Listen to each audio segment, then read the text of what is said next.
famous flying junkies. Welcome in, welcome in. This is Frankie Hovers of the world famous Flying Junkies. And today I am joined by a local legend. He's a b-boy extraordinaire, one who's known for popping and locking, and he can head spin with the best of them.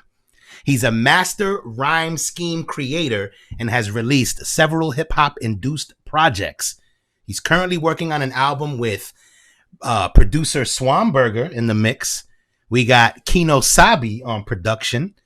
And you know, with those guys on the mix, it's going to be a classic. Besides being an avid MC, he is also a show promoter who has helped organize some of the biggest shows in Central Florida. He stopped in today to bless us with his presence. I present to you AMIAM. What up, man? Peace, bro. Thank you, man. That was amazing. Welcome to the FJunkies podcast. Thank you for having me. I'm glad to be here. Anytime. Yeah. So let's get into the mix, man. My whole goal with the show. Shout out to my brother Migraine. Oh, shout out to Migraine in the mix. Yeah, he was on the last show for sure. He told me he was like, yo, go see Frankie when you're in town. I was like, all right, man. All right. Oh, okay, all right. So he's trying to get 10% off the top. No. Just shout out to my brother. That's how Grain is, man. That's my guy. We working. One love to the Grain. So speaking of Grain, and the rest of them, let's talk. I told him I'm on my way. I'm on my way. All right, Am. So let's do this real quick. Yeah. Let's go in, man. We need to educate the people on who you are. Let's talk about where you come from. All right. I want to learn about the ingredients that make up the artist AMIAM. Who is the man behind some of the best music coming out of the O? The O being Orlando for all you uneducateds out there. Someone you could argue has one of the dopest shows in the hip hop game. Okay, I've seen plenty of local artists, plenty of top artists. I'm talking the biggest artists in the game. A1 artists signed to labels, and their show don't touch your show, man. You definitely have one of the greatest shows on record. My man Alfredo, aka Freddy D, aka AMIAM, aka I'm on my way. Tell us what your origin story is. Oh man, that was beautiful. My origin, right? My family's from Harlem. We moved out to Florida in the '80s, late '80s. So I've been out, in Florida since '89.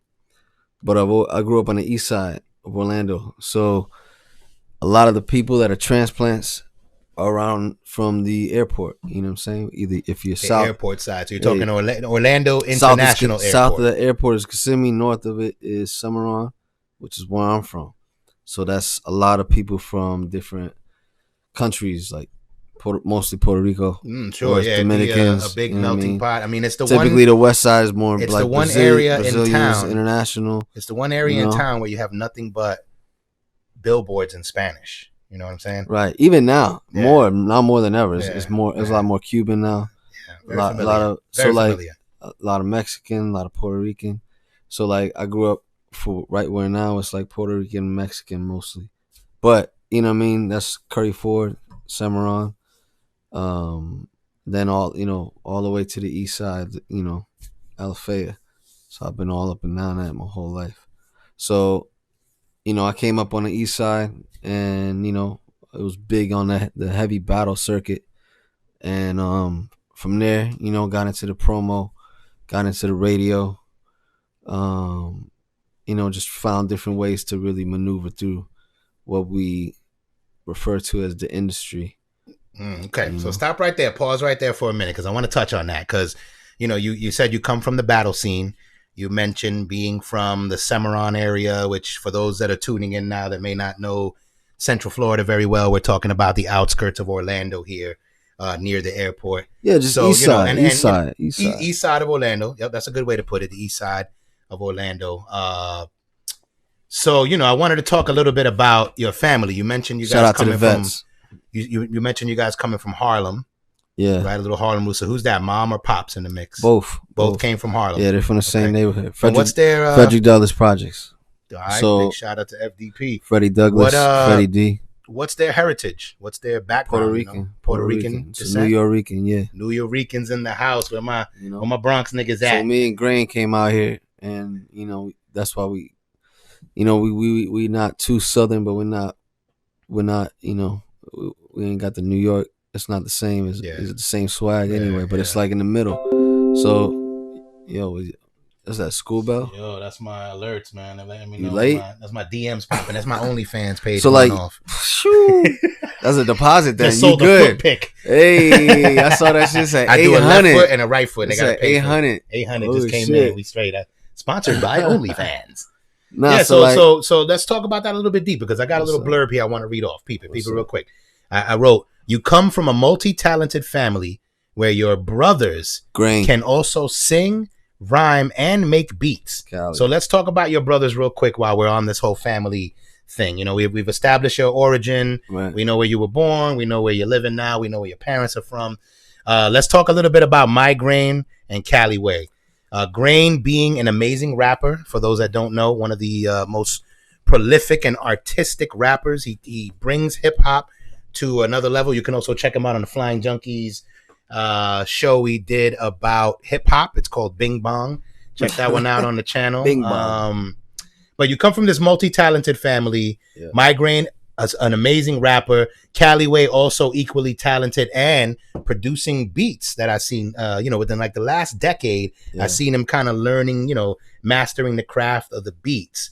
Talk a little bit about how you guys all fell in love with hip hop as kids, because I noticed a trend in the family. I noticed you got, your brother on the beats, your other brother on the battle, tip, rhyming, very artistic, very different. He's almost the Edgar Allan Poe of hip hop, and then you come along, and I've always told you this, to me, you remind me of a conscious rapper from the 90s. And I always mentioned that you reminded me of Black Star and of Talib Kweli. I always called you, maybe not to your face, maybe to your face, I don't remember, but I always said you were Orlando's Talib Kweli. You're Central Florida's Talib Kweli. Whether that's a compliment to you or not, I always felt it was. I always thought, you were sort of worthy of holding that title because of your appreciate that. Your wordplay and whatnot. So give me a little bit on Cali, Grain, and you. How'd you guys fall in love with this hip hop shit? I appreciate that. Man, it's kind of, it's been in the family, right? We got an older cousin that was into it. He's older than Grain, but he was dope. You know what I mean? He was making music, and I seen that as a child. Like, he had a demo, and I remember I was like 5 or 6, and that's when I recorded my first joint. Grain started recording. Yeah. At the time he was probably like 10 or 11 or something. Wait, no, like 12 or 11. Wow. Yeah, 11 and 12. Wow, you're going back. Wait, yeah, you're saying you were I got 12? it on tape. Or Grain was 12? No, Grain was 12. I was 6. Oh, wow. So we got a tape. We was recording. He had the mic and one radio, and he had another radio playing the beat, and he was just we rapping right there. Right. You know what I mean? The, what do they call those? I the got that tape. shit on. The pause tape. No, it was one take. I did okay. 12 bars. So you guys were using it as a karaoke machine. Yeah. Oh, it was like, record this one. This one plays the beat. This one has a mic in it, so I can record. So we put the tape in there. Boom, you got one take. Go. I think I did my I don't know. It took me a couple takes, but I kind of styled on it. I think it was like 8 or 12 bars, yo. I didn't even write it down. Styled on it. I didn't. 6 years old styling on niggas. Yo, straight up. Like, I even rap like that ill now. Like, it was sounding mad confident, shit. It was crazy. And I was 6. So, I thought it was always like, oh, shit. His name was Eddie. So he's like, yo, Eddie got a deal? Like, wow. So then Grain started doing his stuff.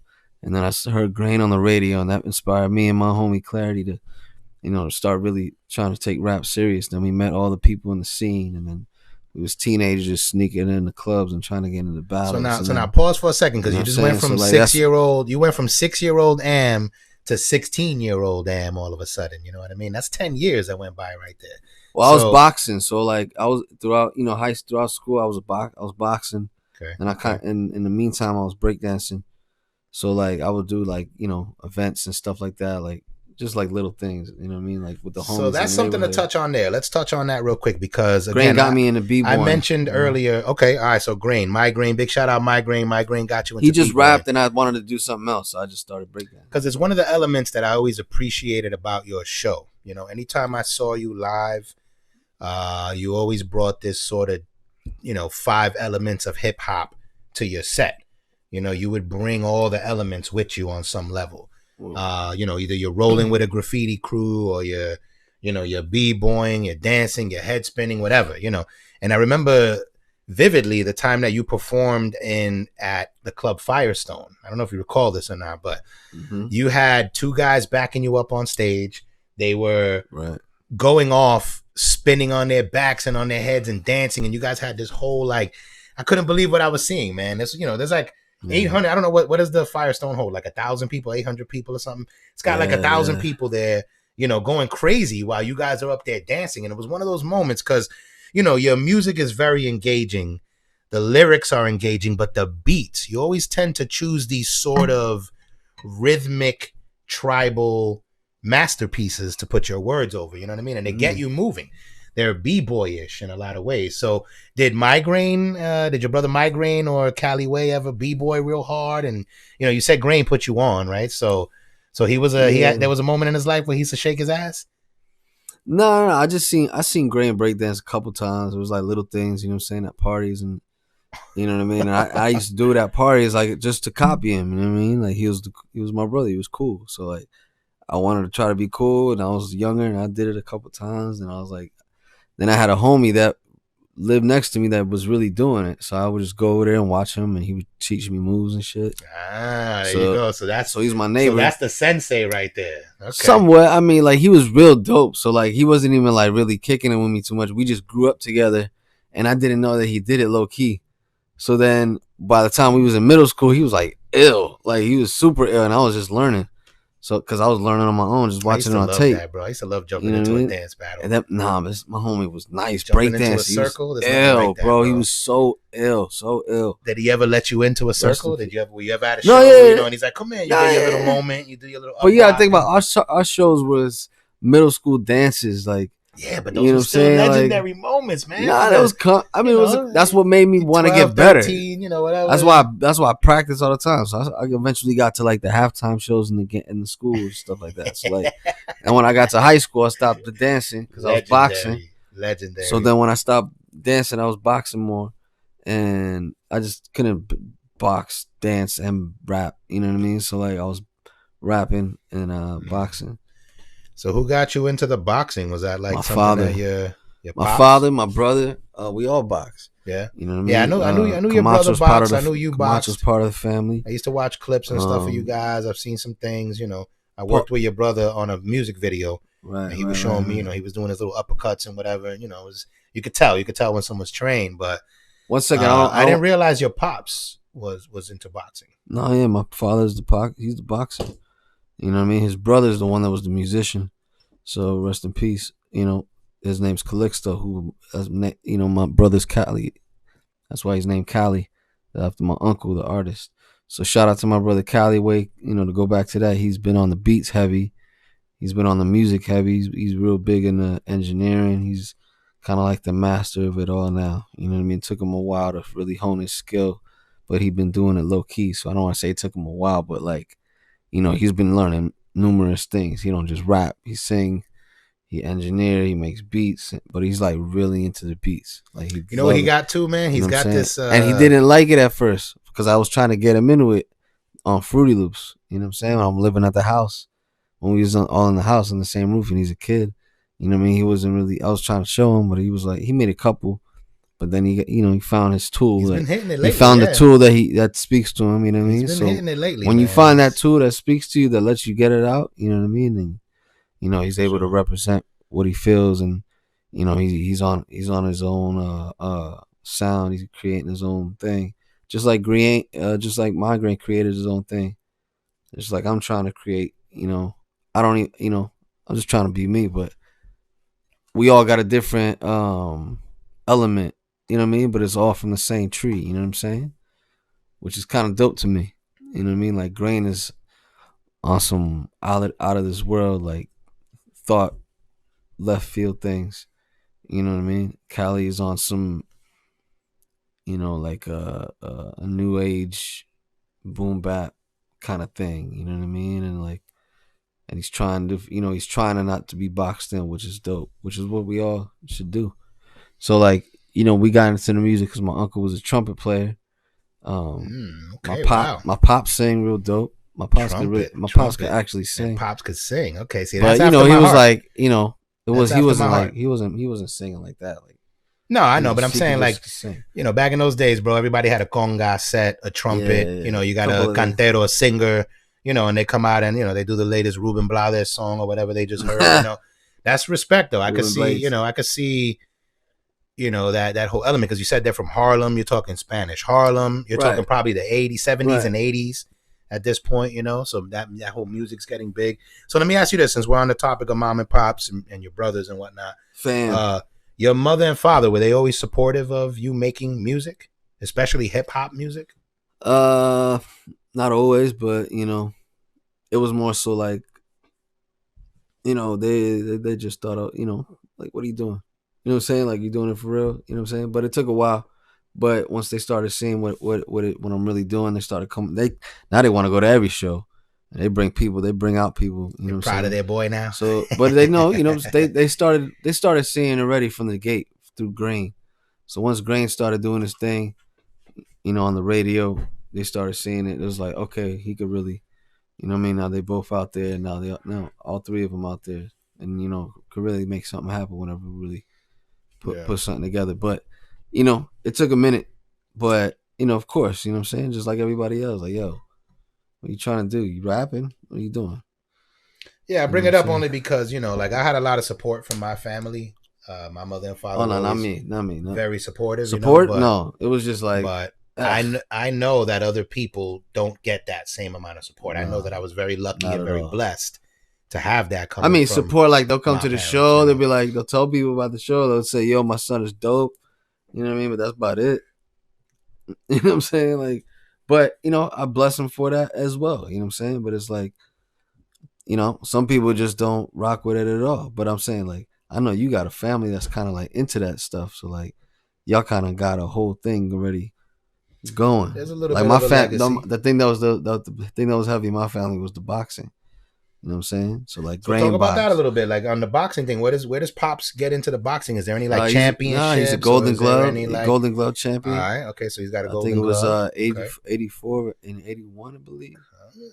If I got it's between 81 and 84. I don't remember the years. Did Pops ever spar with anybody notable? Like sometimes these guys get to spar because they got a Golden Glove. They get to spar with Sugar Ray Leonard or some shit, or whoever. Camacho. Oh, but they was homies. They was real tight. So Pops was cool with Camacho. Camacho.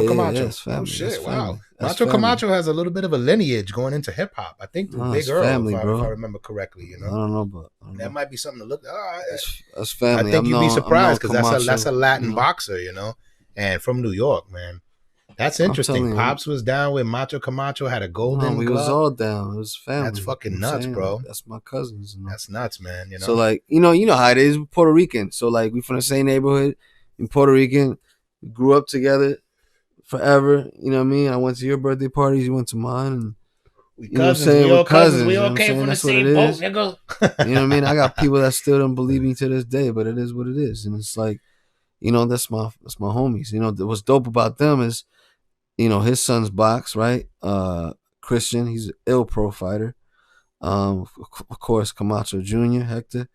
He just fought Chavez and shit. That's some crazy lineage right there, man. They got another son. Because I seen, you and your brother. Meta, they got another son. Meta. He's a producer. Meta. He's a producer. He's ill. Banger. Who are you talking about right now? Camacho. One of them is a music producer. There's a hip hop lineage there. That's my homie. That's my dog. We've known each other since we was kids. You know what I'm saying? We go swimming and Thanksgiving and random weekends together and shit like that. You know what I'm saying? Wow. So like, have you guys ever done any music together or anything? Any work on anything? Not really. I just kind of got back into the city, but we already been talking about it. You know what I mean? Him and my brother they've been making some stuff. So him and Callie got some stuff. So it's always been kind of like dabbling in, you know what I'm saying? But it was always between music and boxing. You know what I'm saying? Like Hector kept boxing. So the little brother kept boxing. So here's a boxing question. Because, this is like something that just kind of popped in my head. We went to the music route. Me and Gray went to the music route. We all had medals together. We got gold medals, all that shit. Yeah, no doubt. Amateurs, bunch of champions following after dad's footsteps. So right. What I'm trying to ask is this: is when you guys come out, did you get to pick the song you walk out to? And if you did, was it like a dope hip hop song? Coming out in the fights? Yeah. Nah, it wasn't like that. In the amateurs, it's like they say your name and then you walk out there and they walk you to the So corner. you never got to walk out in the boxing ring to like a dope, to playing like it's DJ Premier and Guru or some shit, for the streets or whatever. Nah, well, when you when you in the organized thing, it's more so like It's tournament style. It's tournament style. So it's like, so there's no music. Alfredo Rodriguez in the blue corner. Rank number 7 in the state and number 4 in the country. Record 7-0 against Glass Joe. Yep. Glass Joe. Wow. You know what I mean? Like everybody Glass Joe. But Glass Joe. That's what it was. You know what I'm saying? What game is that? That's Tyson. Mike Tyson's Punch Out. Yeah. Classic game. 80s shit. That was in the arcade and everything. So we was all into that. You know what I mean? So what I'm saying. Okay, so cool. So let's boxing, so we got you. music, we know you know how to fight. We know we don't want to run into you in a dark alley. We got you. So let's talk about what other talents you have. I want you. So outside of boxing, right? Outside of this whole I'm a boxer thing. No, we beat outside of I'm a rapper. Right. Outside of I know how to b-boy and dance, right? So we got this multi-talented family, beats. Bro. Yep. This is the stuff legacies are made of, which you're building. You're building a legacy when you think about it. You got your whole family involved at this point, What other talents does AMIAM have? Give the people something they don't know about you that you're capable of doing. I got the best impressions in the world. I don't know. I don't know. I'm just joking. No, you know what? Touch on that. That's a good one because it was something because it was something I wanted to put in my notes because you definitely are one of the funniest people I know, as well as you definitely are talented at certain impressions. Like I've heard you do the Jay-Z's and you've got all these different. You did Cannabis one time, man. It was bugged out, bro. Because if you close your eyes and listen, you really sound like them cats. And you're funny, and I pick up on that vibe from your family because your brother Migraine is hella funny. He's got his own little brand of comedy going on. Cali Way got his whole other brand of comedy going on. You know what I mean? So there's a comedic element there that's brilliant. That I think should be brought more to the forefront. When you're working on music, you're working on projects or whatever it is. I think you need to bring that element. We grew up on stuff. I feel you. Maybe you're right. We grew up on the Wayans. You know what I mean? Like a Wayne. The Wayans was big inspiration and like y'all big y'all are Orlando's Wayans brothers. What I'm saying is, hit me. Here's what I'm saying. Like my family was big on it. Living Color, the Wayans. Like my mom used to like see some of them like up and down the block. Like they would see them like performing. You know what I mean? Like in the street back in the day.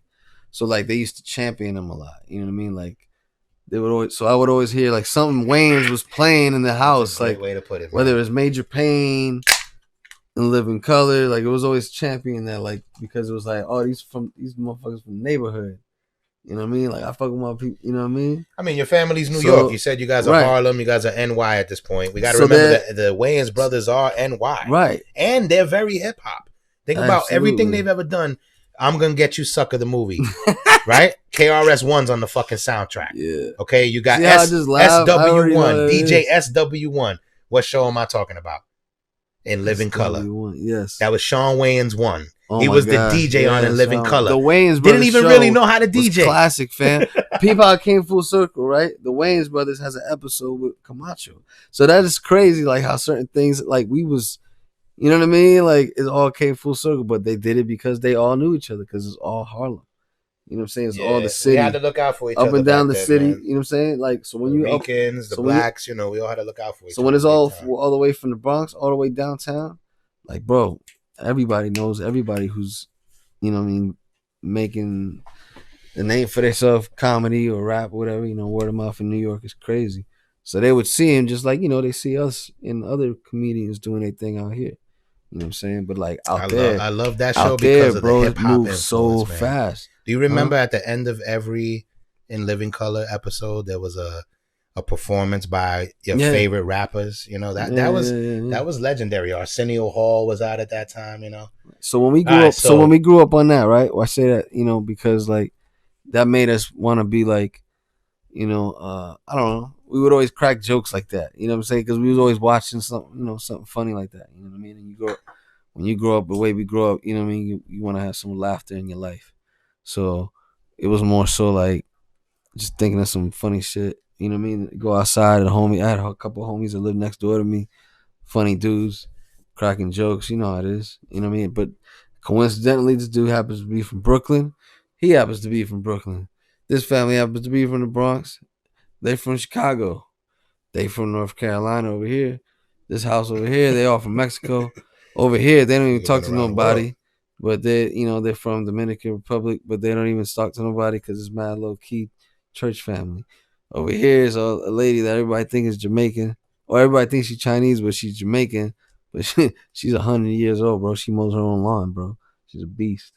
And she was like the wise one in the neighborhood. Wait, a 100-year-old Jamaican lady mowing her lawn? I swear. Wow. No, I ain't gonna lie. She's probably like 92. She's like 92. Oh yeah, she's a beast. But mowing her lawn, boom, and she would just walk around the block like Miyagi, bro. And it was just like dope. She would just watch us play ball, and just she's like, boy, look at me when me cut me grass. Man, cool, bro. She used to give us. I want to cut me grass daily. We got fruit from her. A couple houses down, we had the lady that did the limbe, you know what I mean? With the frozen, you know what I mean? The frozen drinks. Shout out to Mom Z. I had some limbe the other day, man. Oh, heavenly, man. They used to sell them over there. Over there, they had the block where they had the basketball courts. We play up and down. So all throughout the day, you come outside, Grain's over here rapping, cracking jokes. You know what I mean? My homie's over there. He's a jokester. You know what I mean? So like we all came up ranking like that, but the Grain was just a dope rapper. So that's just a New York thing, and so we also come from a Latin culture, So that's how So Grain really got everybody rapping. Grain got me rapping. I got Cali rapping. I got some people in high school. We all started rapping. So how come you guys have never done a song together? I've never heard you, Migraine, and Cali Way on a song together. Because we're all icons. You know what I'm saying? I think that's odd. I think that's kind of long overdue, man. Nah, man. I think we need to have a trifecta song. I think you guys need to be the three horsemen on the low, instead of the four horsemen. It's overdue, but we already spoken about it. We're always in different cities, really. I just we got the internet now. That's no excuse. You guys could do a Zoom album together. Come on, man. That needs to happen. I need to hear. I want to hear available, bro. Everybody gotta be. Everybody gotta hear. The legacy of the family coming together, man. That would be dope. I got some stuff with Grain right now. Grain working on. What you should do, man. As weird as this sounds too. You say your mom and pops are still around. Tap them for a couple voiceovers too. Because that's gonna be a great capture right there. Something for the family, for the family legacy. Maybe interview them. Just say, I'm gonna ask you 2 questions about me and my brothers growing up, and that's it. Ask 2 questions, let them talk for 10 minutes, take a snippet out of that, put that on the album, man. I think they would love you for that. I think they would be like, wow, my son, he honored me, you know what I mean? Like that. I would. If my son did that shit for me, I'd be like, wow, that was cool, man. That was honorable, So, I know they gave you a lot. It's a lot of pressure, my G. I think they love me. Listen, man. I think they love me. Hey, listen, whether they love you or not, I've done right, bro. I've done some stuff for my parents. You know what I'm saying? Like, I appreciate them. You know what I mean? I've thought about that. I ain't gonna lie. I thought about having them narrate something, and trying to capture in a raw form. That way it don't sound forced. You know what I mean? That's a good idea. So it's kind of like something I thought about. You know what I mean? Yeah, but that might come together. Man. It hasn't come together for a reason. But I think we're all kind of like honing in the proper skills first for whatever reason. It'll line up when we line up. You know what I mean? But it's not as closer than it's ever been. I would say. You know what I mean? I think everybody. I can feel you guys are getting close. I feel like everybody. Because I told my homie this. I feel like everybody that's dope. You know what I mean? I know a lot of dope MCs from Tampa, St. Pete, Sarasota, Gainesville, Miami, like all these different cities, Jacksonville that I used to go to because I couldn't leave the state. So that's why I would go to different cities. I wasn't able to leave the state. So I'm going through all these different cities. I'm meeting mad dope MCs. So like, lost my train of thought, but whatever. So I'm meeting all these dudes. We was talking about mom and pops and, giving them a little bit of a legacy. And then you talked about traveling around the state a little bit. So you know what? Let's touch on that. because that's the next topic I wanted to touch on. The next topic I wanted to touch on were were you in any other groups outside of just being the solo artist AMIAM? And I wanted to know what artist you've worked with. Other groups. I wouldn't say I'm in any other groups, but you know, I've done a lot of collaborative things. So no groups. You've never been in, the Funky 2+3, and you were the 3. I mean, the squad was listen. The squad was always Beat Ministry, Vets of Kin. Vets of Kin was the legendary, the rap, legendary. Mostly like it was the rapping side of it. Everybody that rapped, not everybody really made beats at the time. We all kind of took on and off making beats. And then, at the time we was all young, so we all wanted to rap, But I didn't really care. I was just trying to really learn how to make beats. So a lot of the beats went to Grain. A lot of beats went to, Biz from time to time. They went to Vets projects, or they just went to, various wherever, you know what I mean? So, but all this time I was just learning how to make beats because Beat Ministry was kind of in the beginning stages. So it was me building it up. Beat Ministry, I remember that too. So like, touch a little bit on that, because you got to remember, there's people that are tuning in right now.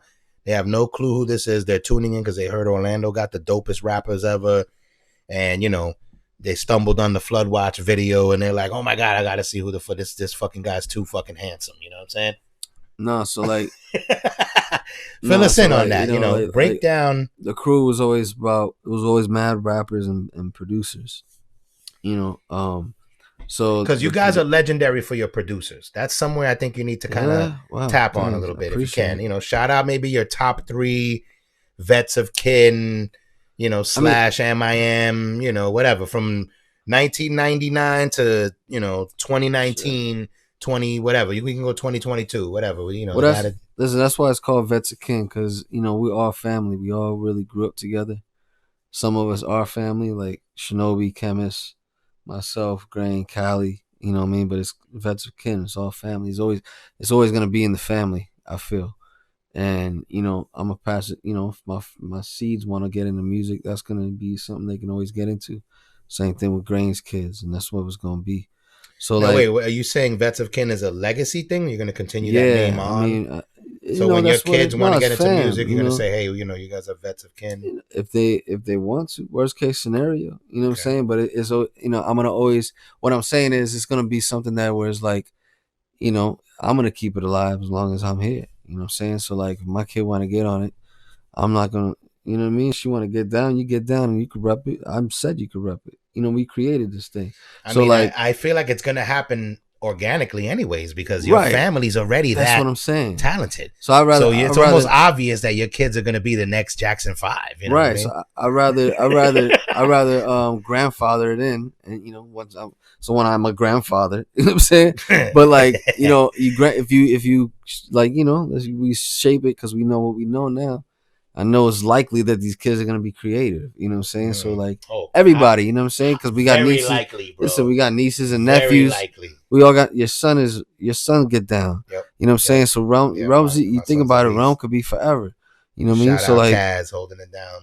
So shout out Zip Trippy. That that all stemmed from Grain. That all stemmed from Murdoch. Shout out to the whole Vets of Kin. That all stemmed from the whole Beat Ministries forming through production for these people that brought Vets of Kin together. So Vets of Kin was the rappers that got beats from the Beat Ministry. So that's who's in Beat Ministry? Man, everybody, man. Like, give me one producer from Beat Ministry. Was what's his name? Junie Ali is the founder. He coined the phrase. He coined the name. Guy. We went to high school together. That's my guy. MPC tips, man. So, Murdoch. Big shout out Murdoch and Beat Ministry or no? Beat Ministry. Murdoch? Yeah, Murdoch. Okay. It's all been it's really like, what I'm saying, Murdoch has an alias, right? Codrum for the beats. So it's just like and Code Drone. Flying Junkie. He's an official Flying Junkie. Listen. You try your boy Murdoch is an official Flying Junkie. He's one of the original. All over the place, my G. He's one of the original. Let me answer one of your questions, my G. Bro. Huh? Right there, Flying Junkie. Shout out your boy Murdoch. Hold it down. So listen, original drone them crew, original video boy. So the way we met, cameraman them blocko. Bang, I'm gonna give it to you right now. So it's documented forever. You ain't gotta ask me again. Give it to me. Things from 2001. So we all came up through Open Campaign. Open campaign, was my brother Grain and Murdoch, Tone Blair, who became a producer, Mm-hmm. Enough, who became E Strange. Murdoch is Murdoch, Migraine is Migraine. He spells it a little different now. But so, that became I didn't rap that good. So I was making beats to try to get to my brother. June was making beats trying to get to my brother. Then we met J Biz. In the meantime, Shout out J Biz. In the meantime, shout out J Biz. That man puts in work on the scene. It's my now. dog. Come on, man. That's worth the pause. You know what I'm saying? Shout out J Biz, wherever you at, cousin. One you know what it is, bro. You mean the first shows was world famous. Come on, this is nothing. It's nothing new, man. We've been doing this forever. So I'm just giving you a quick rundown, right?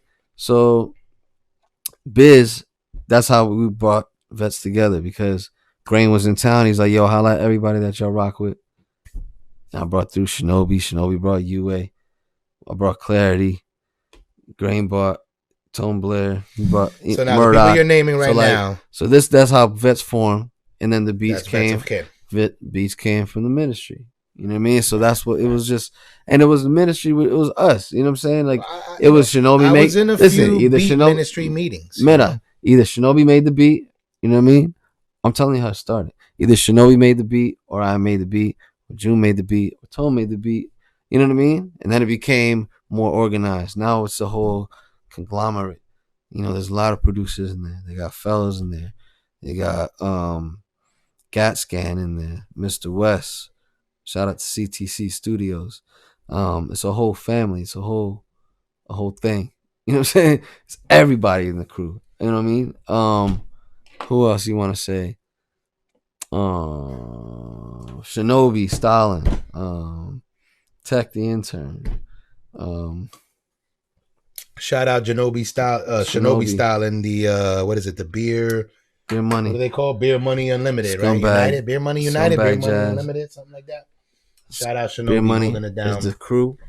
So let's talk a little bit about that because let's talk about Shinobi. Shout out to my dog Shinobi. Yeah, shout out Shinobi because when you used to work with Shinobi, you guys used to perform live all the time. Tech. And I wanted to touch on your bro. We still work together, brothers. I wanted to touch on. I just don't live everywhere they live. I live out of town. Go ahead. I wanted to touch on your first experience with the stage. I wanted to know if you were nervous your first time performing. Was it a talent show? What was memorable about your first time performing? And I bring that up only because guys like Shinobi Stalin and all that, and you guys are performers. You guys perform when you don't have a new album out. You perform when you do have a new album out. Most people would just go, I got a new record out, I'm going to perform now, and then give up after that, You guys just perform just to perform. You guys are like working performers. So describe to me your first experience with the stage. Were you nervous your first time performing? And what was it? Was it like a talent show or, did somebody put you on an open mic or something like that? What was your entry into the performing live on stage game? Shout out to Shinobi Stalin. He just got a new album out with Word Chemist Tech. The first show I did, I think I was either at AKA Lounge or I was at Will's Pub. Wow, the old Will's legendary Pub. Will's Pub. Whoa. I think the Will's AKA Lounge too. Whoa. Will's Pub was my second performance. Actually, I think the first was AKA Lounge. I did like this some showcase with SPS was on there too, but it was like it wasn't really like the hip hop show. And then shout out DJ SPS. Then we did a showcase with X144 way back, Anti-Surface, I think. And then we started doing TDP, Transparent Dark Productions. Yeah. Then I started doing my own shows. Really, it was kind of hard for me to really start booking shows or getting on shows. We was young, you know what I mean? So I was like, damn, let me go through the promotion side. So when I started, instead of, doing too much music as an artist, I went through, boom, I got the whole crew. So let me just book the whole crew. Eventually, every other month, booking one dude from the Vets, one dude from P-Docs, one dude from, the West Side that just is dope. Have so-and-so hosted. Wow. So so you're telling me you came in to the AKA performing and then eventually taking that shit over. Yeah. I mean, yeah. If you think about it, yeah, that was Because we ran the AKA lounge for a long time. Through Tropic. Tropic knew the owner. We knew the owner. Tropic, Logic, Omis, that whole crew from Orlando. We knew the owner. We were buddies with the owner, like good friends. We were doing their sound and all that. And I remember when you guys came in. I remember when the battle leagues were formed.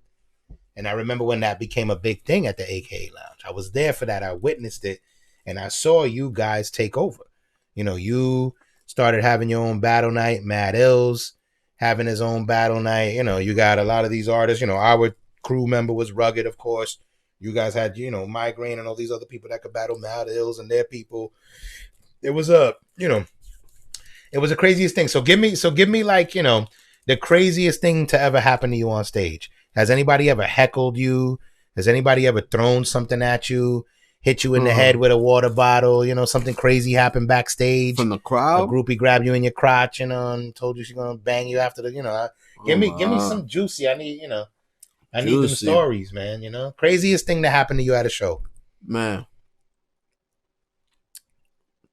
One thing I can really think of, man, I had somebody heckle me before. Really? A heckler? Easy. You're performing. You're in the middle of a show. I just dropped the beat, kicked the verse to him. Not kick the verse to him like that, you know what I mean? But like the verse I was kicking in the song, I just dropped the beat and did an acapella because he was hating in the crowd, like being obnoxious. So I just dropped the beat and just started. And the verse just happened to be a dope verse, you know what I mean? That would sound like kind of, crazy. I was just going crazy in the verse. Fucking heckler, bro. People reacted how they reacted. I felt kind of bad, but it was like, I had a man. One time I was in a battle, bro. Man, and it took everything inside me not to react, but I was battling a girl. Oh wow, man! Battling a girl. Yeah, she got mad, bro. She got mad. She spit in my face. Oh, B. What? Wait, you got spit on, bro? Hold on a second. We need to talk about this. Face, That's that's. I wanted to swing. I wanted to swing. That's. I was like, that's biological warfare, bro. That's not even battling anymore. That's she threw a loogie at the boy. She's like, "Oh, you think you can spit?" Bang! Wow. I was like, damn, son. What the fuck? Why would she do that? Like that's I said some foul shit. Do we have this on tape? Because I would love to insert a clip right here. Bro, we need that on tape. Nah, man. Listen, man. We should recreate it. If I was, if I was extra, I was like, yeah, bro. If I catch it with an overhand right, bro, it's a wrap. Yeah, nah, for sure, right? Yeah. I can't. I'm like, yo, this man, this kid, rock this chick, bro. I'd be the dude on the internet forever that punched a girl in her face. Come on, man. Court case. Nah, I'm not trying to do that, bro. No, hey, listen, I ain't mad at you. That's disrespectful though. That's it reminds me of I don't know. She was dope, but I forgot what I said, bro. I said something crazy. I said something something crazy. No, you told her coochie stinks. You told her her coochie stinks, bro. I think she told her she needed Massengill. Nah, you were like, you need to chill. You need Massengill. She was like, it was a battle, bro. We're in a rap battle. Man, you know what I mean? She said stuff about me and trying to embarrass me, man. So I had to go for the jugular, bro. And she just got mad. It's all good. I wasn't too mad. I was like, damn, you trying to embarrass me, dog? I ate your ass up, though. That's just wow. You don't see that often. A male battling a female. That's very different, That was at the same venue, so maybe very different, that was my karma. This was for going in on the heckler. Shit, it was on stage. It was on stage. Wow. Same venue. Oh, fuck that, yo. Same venue years later. Shit needs to get aired out, bro. You didn't write a diss track or nothing? Nah, bro. She wasn't know about it. I'll never see her again. I would have creamed her career, bro, in one verse. Nah, it wasn't even like that, bro. It wasn't even like that. That's why she couldn't.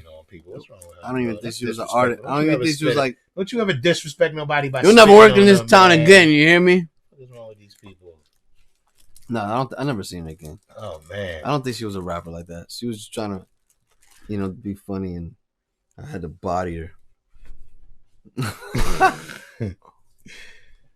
But scary stuff. All right, so that's pretty crazy. That's pretty crazy. That qualifies. That qualifies. My homie Butter Versus, who's on tour. Motherfucker tried. We performing. Motherfucker tried to sit on the stage while we performing, dog. Like what do you mean? Like at the edge of the stage? He's like he's watching us. You know, you up here, and then he turn around, put his back towards us as we on stage, and sits on the fucking. He's sitting on the floor on the stage. He's not performing. He's leaning just on the stage where your feet are, not paying you attention. Like put his back to you. You're right here, rapping your heart out. Danger zone. No, it's awesome. Like yo, my man just put his foot in his back, kicked him back into the crowd. Cause you just trying to be obnoxious, you know what I'm saying? Yo, like, get the fuck out of here. Yo, like he straight. He drop kicked his ass. Yeah, he kicked him out, bro. What time we supposed to do a show? I'm thinking of this spot. We were in North Carolina somewhere. We supposed to do a show, bro. Boom. We did the show. Matter of fact, I'm sorry. We did the show in Delaware. Yeah. Killed it, bro. God, bodied it. Shout out to Hezekiah. We bodied it. Shout out to Nemo, Midas, Conscious, DJ One Out. Yo, we bodied it, bro. It was real dope. It was like one of the last shows on the tour, right? Oh no, Roxy. We was doing this intercontinental. No, I'm sorry, transcontinental album tour, right? Boom. We go to the show, body it because we all like in the rhythm now. We already did like 4 or 5 shows. And we killed it, bro. Something happened. We chilling. I don't know what happened, bro. Bar fight out of nowhere, son. Big fight. Boom, boom. We was 2 minutes ago. Everybody was showing mad love because all hip hop. I don't know what happened. I think it was disagreement. You know what I'm saying? But like, you know, one of the homies held it down. It was like, yo, it was righteous. I don't know what it was about, but I remember it was righteous. And it was like, yo, you had to get it. I get it. You know what I mean? But it was right there. You know what I mean? After the show, man. There's no music. You know what I mean? Everybody counting the money. You chilling. You getting the stuff there. You wrapping up the wires. Shut the place down. You wrapping up the wires. So something with the staff. I don't know what happened. Something happened. Something happened with the staff and the talent. I was in the middle of it. But I was like, oh, it's lit. We out. You know, but that's something that happened on the road. Shit. I had a show in St. Pete one time and it started pouring rain in the middle of my set. I had to go through it. It was, and then you know the humidity came and killed me. No, it was like at the end. You know, it was right at the. I'm sorry, it was right at the end of the rain. So like I started, but the humidity came. I was like, damn, I should have just went when it was raining. Yeah. Like it was mad. I was like, you try to rhyme after oxygen. And all that. Yeah, all that. Water in the air, because that's one of the most amazing experiences is performing during a rainstorm. You know, a lot of artists will tell you it's like that one time it's scary because you can get electrocuted, but you know it's no, we did this supposed to be a pinnacle moment. You know, we did a show during the hurricane in Orlando one time, Bullet Bar. Me, Nico is Queen of X from Tampa. I think Messi, Hagen Lee from St. Pete. And it was raining, bro. So we worried, like, damn, not worried, but you know, like, damn, you think people are gonna come out? You guys are all performing. But since it was raining, and we had a cipher. Since it was raining, nobody left the club. It was pouring rain. It was packed, bro. And yo, there's a leak coming through the wall. The wall. It looked like drip in the back of the club. Like in the movies, like in the us, yeah. It looked like, you know what I mean? Like what? Christ, there's a flood coming any minute now. So that was wild, but yo, the show was fire, bro. Like the show kept getting dope. So that was wild, something wild that happened. But I'm trying to think, Those man. Are some good ones, man. You got some good ones. I didn't expect you to even give me one answer, honestly. When I asked the question, you know, they trigger every once in a while. Your craziest, you know. I've had a lot of shows, bro. And I asked that to you because I know you perform, man. I've had a lot of shows, man. You're such a working musician. You know what I'm saying? You constantly put the work in. You know, you're, what do they call those guys? Buskers, is it called? You know what I'm talking about? Where you beg? Is it a busker? A busker? Hey, don't you never disrespect me calling me a busker. You hear me? Bro, you know that girl that sings that song, Dance for me, dance for me, dance for me. Oh, it's not busker. Right? She's I think it's busking, bro. Busker rhymes? You perform on the corner and, you know, people throw money at you. You know, you're a performing artist like that, bro. I find you on every fucking corner out there, you know what I mean? Doing your thing, bro. That, you know, that's just something I observe, and not a lot of artists do that. Most of the guys I know, they do a show once a fucking year, you know. So let's talk about this real quick. Let's jump in on this. My man said you find me on every corner. We got about 15 minutes left. I wanted to tap in on a few of the questions I had here for Why you. you got a time limit? Bro, I'm just it's a getting open. 1 hour I just show, got man. open. It's a 1 hour show, man. Oh, let's start We over. gotta I get just some got open. sponsors first. You know what I mean? Let's talk about who your Let's talk about some influences real are. shit. I want to talk about who We're gonna talk influenced about your the hip hop, album. and I'm talking artists. Let's Like, talk about you the know, album. we could talk about the album. Let's tap on the influences first. They got to learn who AMIAM is. This ain't, we ain't selling albums right now. We're trying to learn who you are before we buy that album. Who influenced you? Give me your top 3 hip hop artists of all time, and give me at least one of them who inspired you as a youth I'm gonna run through it. to become a rapper. Nas, All right. Queensbridge, Royce of 5'9", Royce of 5'9", Migraine McNasty, Migraine McNasty, your brother. Talib Kweli, Talib Kweli. Mos Def, Common. Wow, that's more than 5. Cannabis.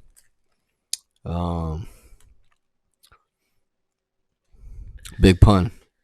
What was the first hip hop cassette Noriega. you ever owned? Snoop Dogg. Gin and Juice. With With the Snoopy album cover. With the helicopters in the background. Gin and juice. Smoking. It was a clean edit. It wasn't even cassette was dirty. West Coast. Yeah, it was Snoopy. It was the only thing I could get away with. Wow. I think then my mom bought me a Will Smith CD. Wow. When I was in middle school. Wow. Mom was trying to like clean your act up. She's like, you can't be listening to this Biz Markie and NWA shit. Nah, I just didn't really listen. My brother already had tapes, so I would just borrow his tapes. So the first thing that really, and then I think after that, so it's like hand me down hip hop. and then I got a CD player. I didn't have a CD player, so when I got the CD player, she brought Will Smith. Wow, CD players. So you know what that did to the game? So I think my first tape, and then I had Coolio. Little things that I Boyz II Men. It was young, so I wasn't listening to rap like that. What else, man? Who was popping in '94, bro? Soul For Real. You know what I'm saying? I had some early Bad Boy stuff. Soul For Real. I'm thinking about what I had some TLC.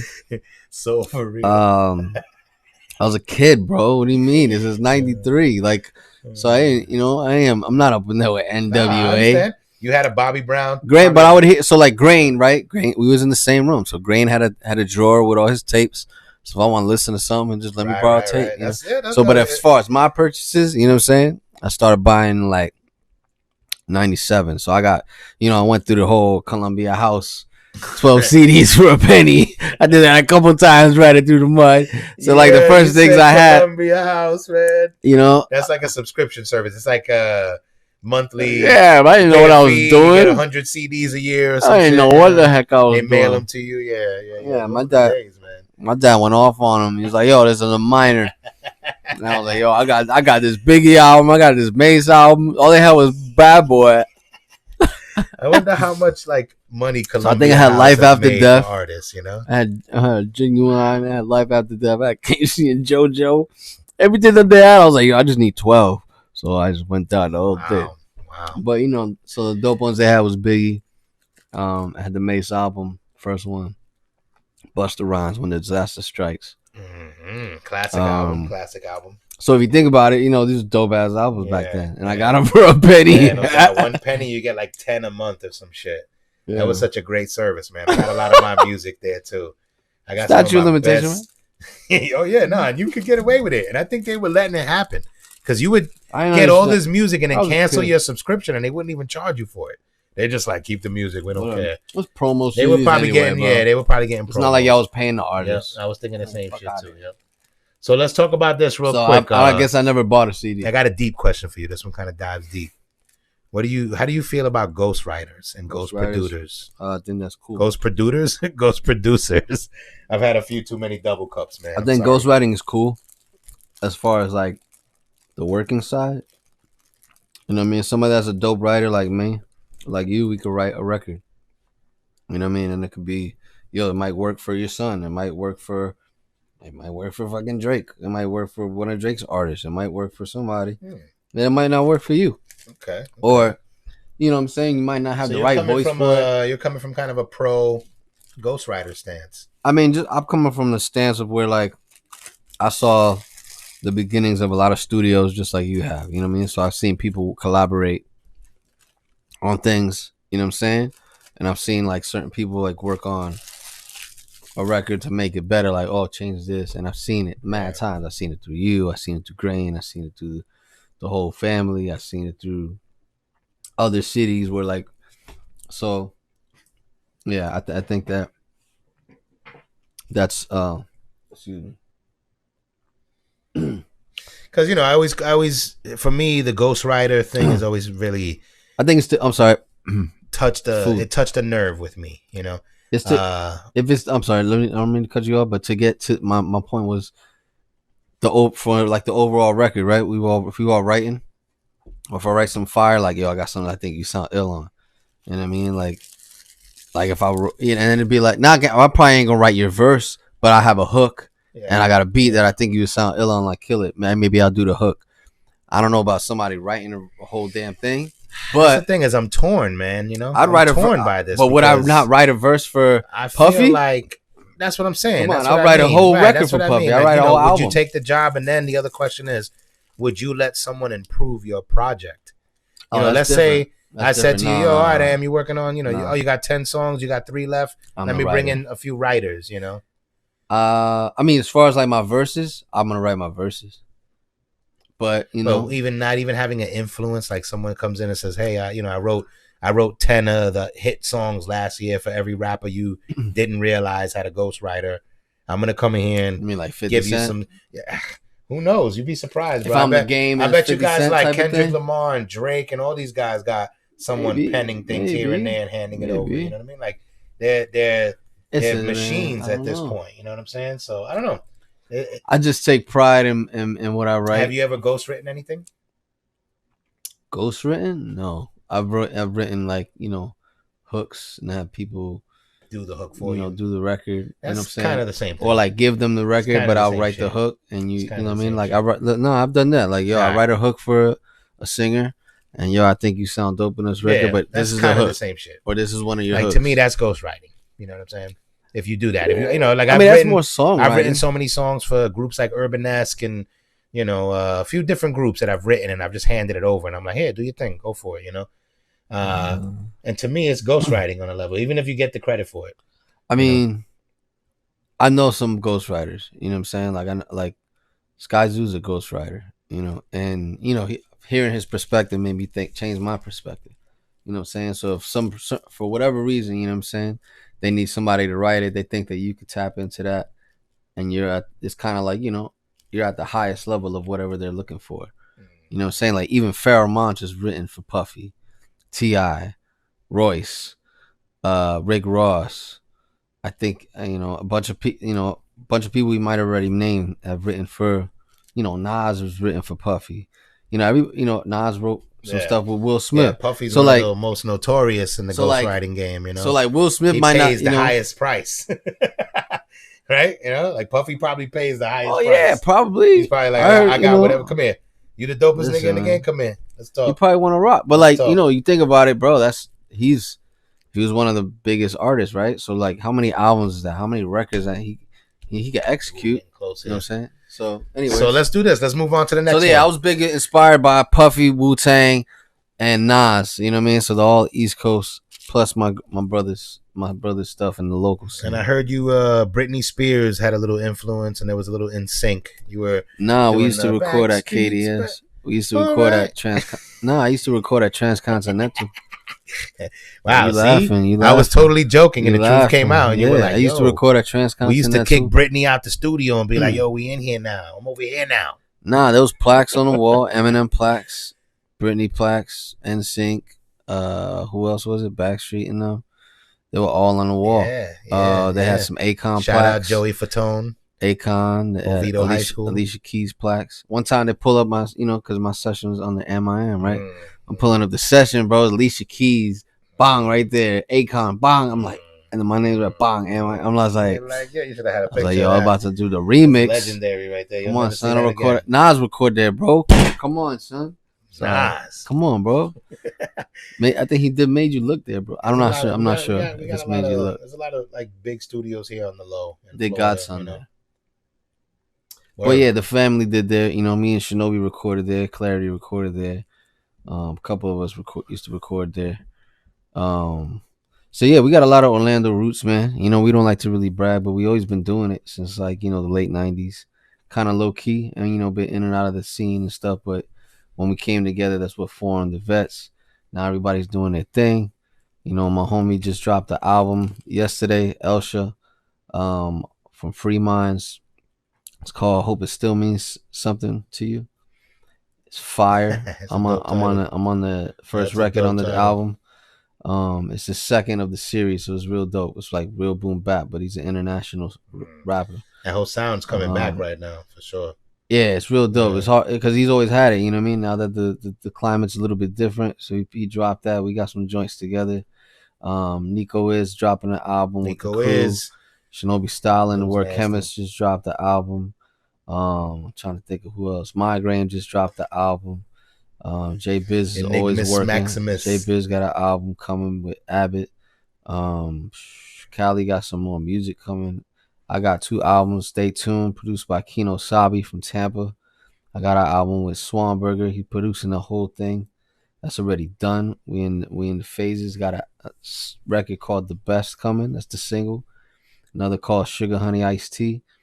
Um, I don't even know which side is the A side. That's the type of state phase we in right now. So I'm gonna give you that record. I'm trying to think of what else we doing, man. I'm working with doing mad collabs with all the people, the squad grand collab. We got a show coming up called Encore. We do this event called Encore every once in a while on Sunday at Grape and Grain. What it is 2 shows, right? Because we're trying to be conscious of the COVID.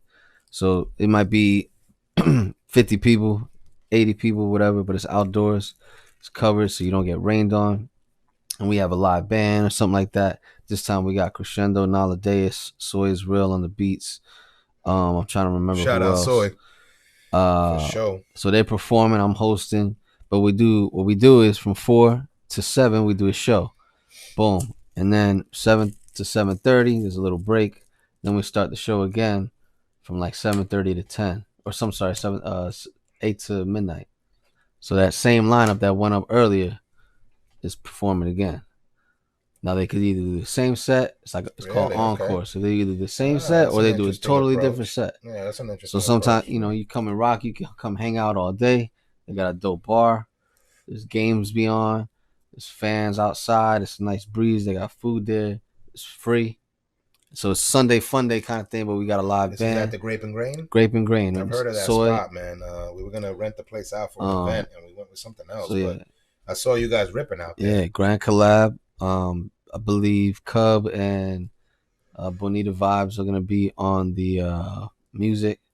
So it's the grand collab. So it's the whole family. You know, D2 gonna be out there, Tech gonna be out there, Shinobi, the whole squad gonna be out there. So we always try, we trying to keep it going. You know what I mean? Then we got a festival coming up. It's called 8 Fest. Ooh, festival coming up. Is yeah. that Swanberger's people involved? No, in that that is something. Let me see. We gotta. It's like some things in the world we putting together with some local shows. But there's an emphasis on fostering new acts with established artists. So we're trying to incorporate all the resources that we have. You know what I mean? Like we know that you done things with OGs, and I've done things with OGs in different aspects, but they're all bigger, quote unquote, in this thing. But we all mix and cross paths anyway. Every rapper that we've known. You know what I'm saying? Like, so it's about time we kind of like start to utilize that and really, you know what I mean? Not just say, yo, I know so and so. You know what I'm saying? But at the same time, really champion what we have, because I'm not trying to overlook nothing. You know what I'm saying? Because I don't like to be overlooked as well. So like, we're gonna make it happen where just like as we always doing, but it's more on a festival level. Wow, And the it's gonna festivals be intrigue me because I have a friend who he started a festival out in North Florida called Friends Fest. nice. And he has, 100 acres of land and people can camp on it. And he does this like 2-3 day event kind of a thing, So yeah, we're gonna start off small though. You know what I mean? It's not gonna be like that, but what it is, it's gonna be something that champions myself, a lot of the people you even spoke of today, you know what I mean, but in a different light. And we're also gonna incorporate these other conglomerates that we got in the circle. So, but we making it organic, doing it right. We want to do it the right way. You guys have always been one of the forefronts of like live music out here. You know what I mean? Especially coming after the 2000 era, we'll call it. 2002, 2005 ish. You guys came on the scene, and then that whole live event torch was being held a lot by you guys. You guys were like, you took over that live scene, so that was good to see. So let's start wrapping it up here. We got about an hour and change going right now. I'm gonna bang out my last question on you. I wanted to know who some of your influences are. You already asked. Did I ask you that already? Yeah. Let me shout out to everybody, man. Shout out to my boy Mocha Motif out of Sarasota. Shout out my boy Professor J out of St. Pete. My homie Sean. Shout out to the whole squad out there. John Diddy out in Dunedin, St. Pete. Mighty Ja. Shout out to Kino Sabi, Tiff LaQueen, Spanatola, Rue 100. Shout out to Rue 100, Wally Clark, Kino Sabi again, Vinny the Beat Butcher. I'm sorry, Vinny the Beat Dealer. He be working so much, my man. JK1 the Supernova. These are all people from different cities, man. Marley the Messenger out of Gainesville. Shout out to DJ Robzilla. Shout out to Purple Cloud. Shout out to Duval County. You know what I mean? Shout out to my man Maul.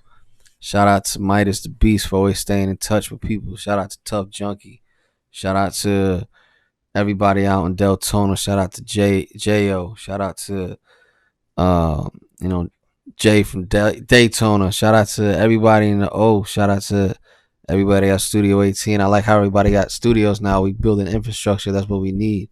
That's why we got not progressing. We need infrastructure. We need venues. So shout out to everybody that's making moves on that. It's all good. It's all growing. We about to get there. Shout out to everybody out in Vero Beach. Shout out to Melbourne, Kristen Warren. Shout out to my man, what's his name? H2 Owens in Miami. Shout out to Omniscient. Shout out to Valens, my man Valens. Yo, shout out to, man, everybody, man. Shout out to Nevertheless. Shout out to Realmsy. Shout out to Ozone. Shout out to Vetsican. Salute. Shout out to Beat Ministry. Shout out to Colors of the Culture. Shout out to Scumbag Jazz. Shout out to New True School. Shout out to Vetsican Forever. Shout out to Caliway. Shout out to Amethyst Bella, my baby girl. What up? Oh, wow. That was a long list, man. Very nice. That's very the squad. nice. That's the squad. Now I got my breath. My breath control crazy. Stop playing with me. It's all right. I ain't get my shout out. So big shout out to my Realm Z family. Holding it down. My Flying Junkies family. What? Big Gadget. Big Landings holding it down in Hawkeye. All my guys on the other side. Promotion squad holding it down over there at Threadless. Check out my sponsor for this episode. My guy Eric over there, the meme god, holding it down at depresseddad.threadless.com. We over here. We on our way. I'm on my way. I really appreciate you coming through AM today. This was an amazing set. I wanted to get like a, something for the fans, instead of jumping into the this is what I did. It's more about this is where I came from, on this episode. So I appreciate you banging that out with me. I think we got some intriguing questions there. We went over ghostwriters and we talked about your family lineage, and we learned a lot about you today. And that's a blessing, man. That's a good thing. And I do wish you much success on your live show, which again, I will reiterate is one of the best shows. If you get a chance, go see my man AMIAM live. Anything he touches turns to gold. It's a thing. There's a reason why we bring him through the FJunkies podcast. There's a reason why we have this man. Let me say something on the roster. Let me say something. I came through because it's you. I'm not even dropping the album. I'm not even really here to promote nothing. That's why it's, it's just really, I came here to rock with you. I appreciate you. But once it comes time, we're gonna come. I'm gonna bring all the. I'm gonna listen. No, we got to do this again. No, but when it's time, I'm gonna show you. So I just came to show you love because I told you I was gonna do this. So you know what I mean? It's been a long time. I appreciate you even. I appreciate you having me. I appreciate you to come through. I appreciate you. Oh shit, I'm mad close to the mic. I appreciate you having me. I appreciate you It's a showing love to sloppy my mess, it family. don't matter. Nah, I appreciate you showing love to my fam. I appreciate you, backtracking on some things that I might have forgotten about a little bit. Shout out to the AKA Lounge. Shout out to the whole squad. That's the thing. That's why all we them do DJs this, man. out there. That's Shout why out we to do this, because we have to remember Free that Minds. time. Shout out to Elsha. Like, I don't know if you agree, but is. let me ask you a question. When you were at the AKA Lounge, you didn't have Instagram. You didn't have even MySpace didn't even fucking exist. That was just becoming a thing. It was like brand new, So we had no way to tell these stories. This is the only way to tell this story. No one else is telling this story. I feel you. You know what I mean? So that's the reason why I kind of wanted to do this. It's even if we just get this weird, nigga, we can keep going. We can stop it and start another episode. As we want. But the thing is, is we're trying to catalog something that wasn't written in stone. I feel you. You know what I'm saying? I feel you. And who better to document it than us? I understand. We are the people that need to talk about it. Because we talk about this. Like, we're going to hear about it from who? Like the kids of the kids of the kids, and they're going to tell some bastardized version of our history. We're going to do it. You're right. That's why we do this. But either way, my brother, let's go. Keep going, let's lock this down real quick. Let's lock this in. We need to lock this in. This is a good show. I'm going to bang this one out. We'll edit it out. And you don't understand what my brain is, bro. Like, come on, son. Kanye had a 4-hour interview. Break, bro. We need that bathroom break. This ain't Drink Champs. It's all good, we ain't bro. going for 4 hours. The mushrooms come in now and groupies and shit. Are you tired? Big shout out Nori, DJ EF. Man, sleepy, bro. I do this. It's nothing. We just getting open. Man, for real, man. One love, brother. I appreciate you. All right, bro. Yeah. We're gonna lock it down, man. So shout out to Flying Junkies. Shout out to Nevertheless. Shout out to the Sun.